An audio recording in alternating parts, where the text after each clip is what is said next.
क्या बदसूरत होने का मतलब है कि आप बुली होने लायक हैं? इस लड़की को उसके चेहरे की वजह से हर दिन परेशान किया जाता था।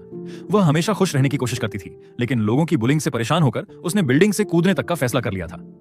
खुशकिस्मती से स्कूल बदलने के बाद उसने खुद मेकअप करना सीखा। उसका लुक पूरी तरह बदल गया और वह नए स्कूल की सबसे पॉपुलर लड़की बन गई। लेकिन उसकी सबसे अच्छी दोस्त की चालों की वजह से उसकी जिंदगी फिर से खराब होने लगी। जिंग ने अपने सामने हुई को देखा। उसे तुरंत वह समय याद आ गया जब हुई, मीरा और बाकी लोग मिलकर उसे परेशान करते थे। वह डर गई और ऐसे दिखाने लगी जैसे वह हुई को जानती ही नहीं।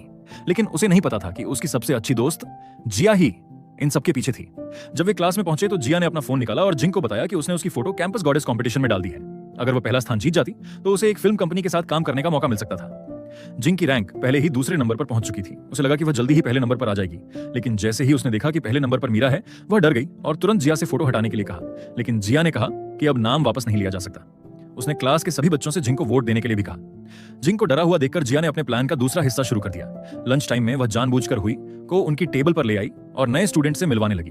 उसकी नजरें लगातार जिंग पर थीं। हुई ने पूछा कि वह किस स्कूल से आई है। अपनी पहचान छिपाने के डर से जिंग घबराकर बोली कि वह बहुत दूर से आई है।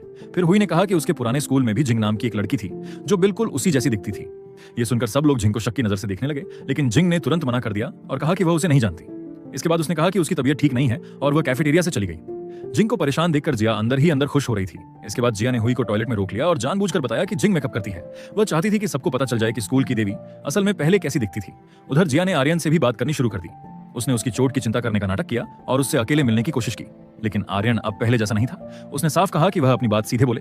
उसे क्या पता था कि आर्यन अब काफी समझदार हो चुका था। कर्ण के साथ सुलह होने के बाद दोनों फिर अच्छे दोस्त बन गए थे। यहाँ तक कि जब कुछ गुंडों ने उन्हें परेशान किया तब भी दोनों एक दूसरे का साथ नहीं छोड़ते थे। जिया ने जब देखा कि आर्यन उसकी बातों में नहीं आ रहा, तब उसने सीधे कह दिया कि वह उसे पसंद करती है। लेकिन आर्यन ने साफ बता दिया कि उसकी गर्लफ्रेंड जिंग है। यह सुनकर जिया को यकीन नहीं हुआ। उसे समझ नहीं आ रहा था कि सच जानने के बाद भी आर्यन जिंग के साथ कैसे रह सकता है। उधर जिंग अपने खराब दिन के बावजूद आर्यन को खुश करने के लिए उसके लिए कई गिफ्ट खरीद रही थी। उसने मैचिंग बैग चार्म भी खरीदे थे ताकि जब वे अपने रिश्ते को सबके सामने बताएंगे तब दोनों उन्हें साथ पहन सकें। लेकिन अगले दिन जैसे ही जिंग क्लास में पहुंची, सभी बच्चों ने उसे कैंपस गॉडेस बनने की बधाई दी। कुछ ने तो उसके सिर पर ताज तक रखने की बात कही। लेकिन जिंग बहुत डर गई। उसे मीरा से बहुत डर लगता था और अब वह सबके ध्यान में आ चुकी थी। स्कूल खत्म होने के बाद सच में मीरा और उसके दोस्त उसके पास आ गए। वे उसे परेशान करना चाहते थे। तभी उनके साथ हुई भी दिखाई दी। बाद में पता चला कि जिंग के स्कूल बदलने के बाद मीरा और उसके दोस्तों ने हुई को परेशान करना शुरू कर दिया था। जब वे हुई को घेरने वाले थे तभी जिंग वापस आ गई। डरने के बावजूद उसने हुई को बचाने के लिए कहा कि उन्हें साथ में लैब रिपोर्ट बनानी है और उसे वहां से ले गई। इस बात से हुई को यकीन हो गया कि सामने वाली लड़की वही पुरानी दयालु जिंग है।